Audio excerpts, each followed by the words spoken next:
So recent కూడా వంతార మీద case వేశారు, మరి చూడాలి. వంతార తెలుసా మీకు?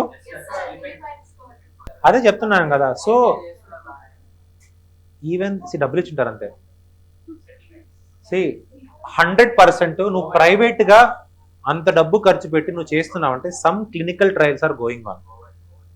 100% నాకు తెలిసి ఇన్ ఫ్యూచర్, నా ప్రెడిక్షన్ ప్రకారం in future Jio will start like this, Reliance group will start some pharma industry.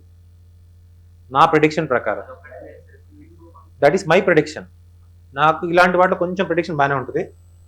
Chances are there 100%. నువ్వు నువ్వు ఒక యానిమల్స్ని తీసుకెళ్ళి ఒక దాన్ని ఏమంటారు, ఒక ఎన్విరాన్మెంటల్ కండిషన్ క్రియేట్ చేసి దాన్ని నువ్వు రేర్ చేస్తున్నావు అంటే నేను ఎందుకు నమ్మాలి ఇన్ దిస్ ప్రెసెంట్?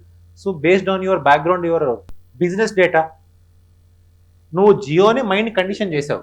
గుర్తుందా మనకి థియరీ, మేనేజరల్ బిహేవియరల్ థియరీ? ఆ రోజు మాట్లాడుకున్నాం, గుర్తుందా?